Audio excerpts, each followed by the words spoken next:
Bismillah ar-Rahman ar-Rahim. Good evening. It is my great privilege and pleasure to join with you all this evening to celebrate the extraordinary history and achievements of the St. John of Jerusalem Eye Hospital Group. Thank you, Nicholas Wolfe and Guy Morton, for inviting me to share some memories and humanitarian perspectives from our region.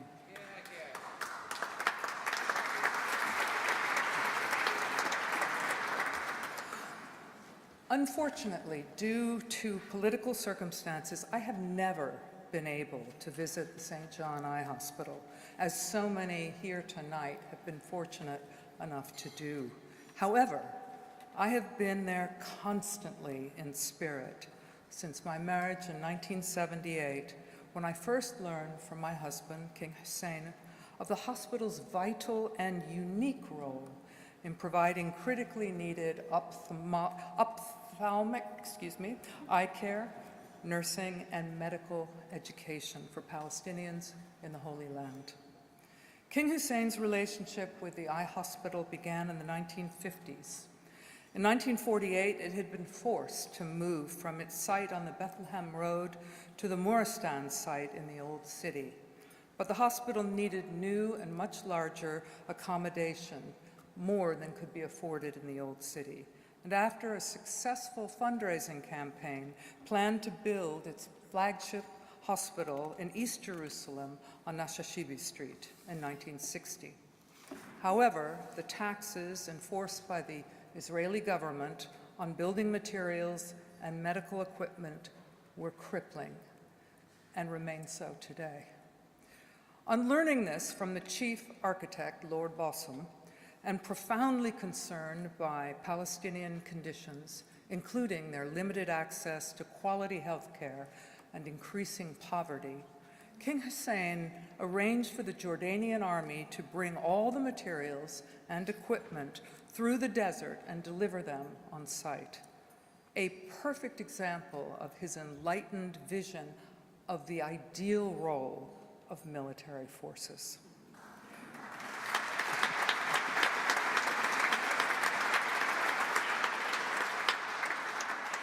Inshallah. King Hussein valued the hospital and staff tremendously. He was a frequent visitor, and on the occasion of opening the hospital's new eye bank in 1961, he promptly pledged to donate his own corneas after his death.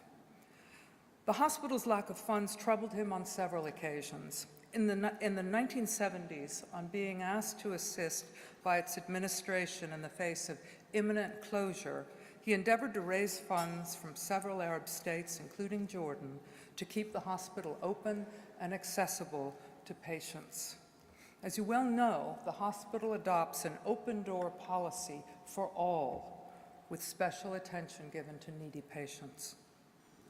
The King and I often met with staff and supporters at the palace in Amman as we tried to continue supporting the hospital in any way possible. On those occasions, I came to learn firsthand of the heartfelt and stalwart dedication of the staff working under the cruelly trying circumstances of the military occupation of the Palestinian territories.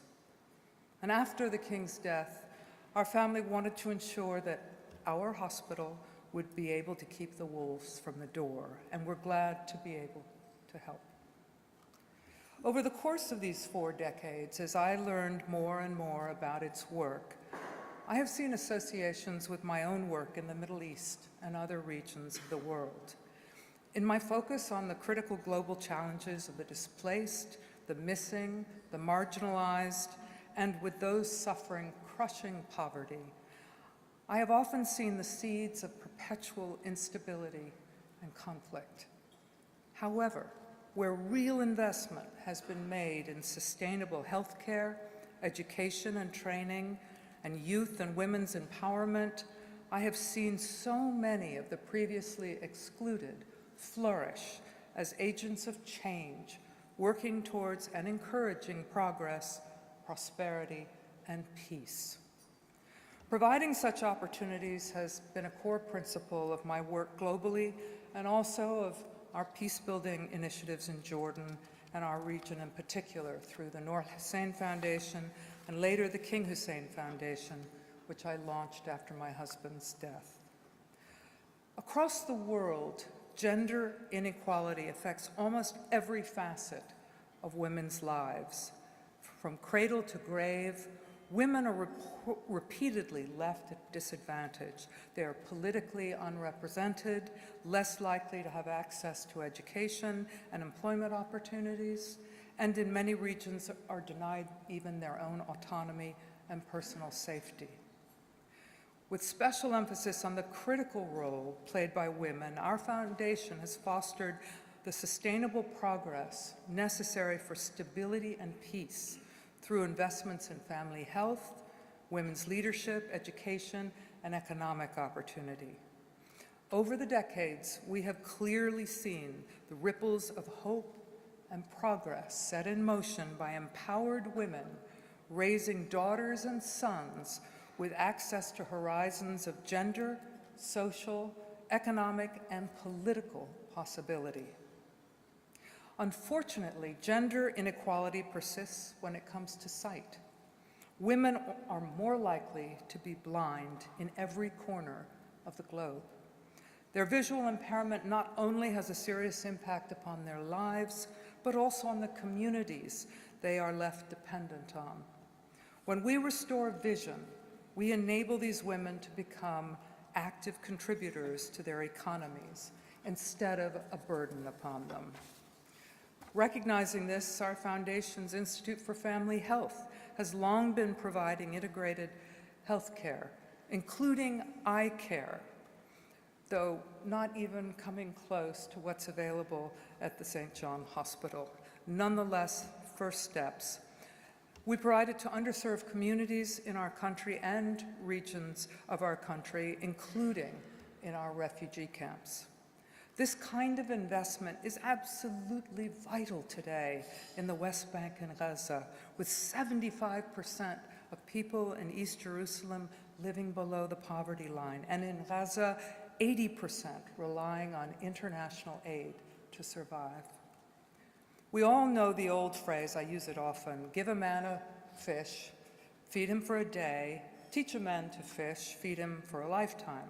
Well, I'm not much of an angler, but in my experience, the saying should be enable a woman to fish and everybody eats.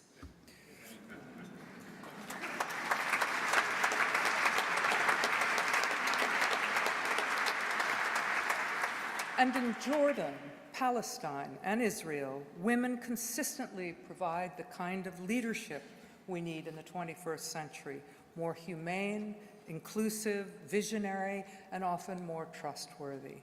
Far more than airstrikes and boots on the ground, empowered women combat poverty, desperation, and radicalization.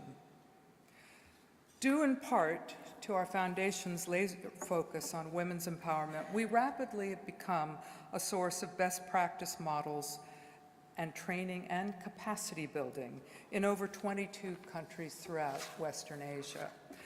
That critical regional capacity building aspect of our mission is a goal we share with St. John Eye Hospital.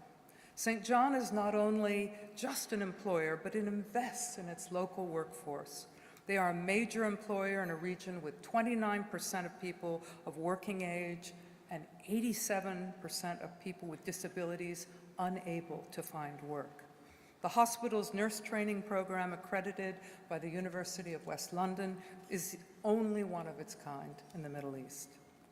For example, a St. John nursing student who qualified in 1990 became the hospital's nursing director in 2009 and ultimately was made joint CEO of the Eye Hospital last year.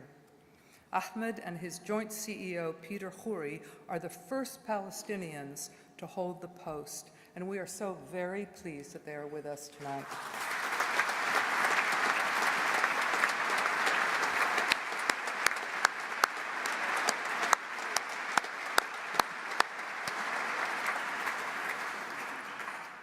Disease knows no politics, and neither should the medical care offered to combat it. This is the ethos of St. John, reflected in its emphasis on sustainable healthcare, medical training, and the empowerment of those in need. These are genuine building blocks of just and enduring peace. I have said our throughout, our hospital, our patients. St. John is a family, and I know that many of you here tonight would agree that we feel a strong personal bond to the hospital.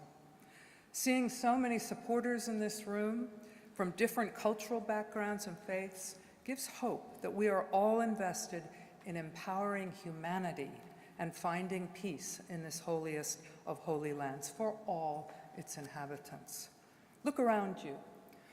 Here tonight are English, Scots, Welsh, Irish, Palestinians, Israelis, Syrians, Jordanians, Lebanese Americans, Canadians, Australians, South Africans, Muslims, Christians, Jews, together celebrating and supporting the work of the St. John of Jerusalem Eye Hospital Group. We all agree that healthcare should be a basic human right and necessary foundation stone for prosperity and peace. I've had the privilege of participating in many events celebrating the work of St. John over the years, no one like any other. I've enjoyed the privilege of a fundraising dinner in Christopher Moran's exquisitely restored Tudor mansion, Crosby Hall, attending with Vanessa Redgrave the launch of her son's film, Eyes of St. John, which went on to win several prestigious awards, among others. And one unforgettable evening, evading my security team in a hot air balloon with my St. John host around the beautiful Hertfordshire countryside, cars frantically racing after us. You can imagine how precious a moment that was. But thank you, St. John, for all of this inspiring journey with you. Thank you all tonight for joining in this evening. My husband's first and most precious gift to me was my name, Noor, which means light in Arabic. Light, hope, and possibility are the precious gifts and ripples of progress that your support means to so many in our troubled region. Salam alaikum, peace be with you.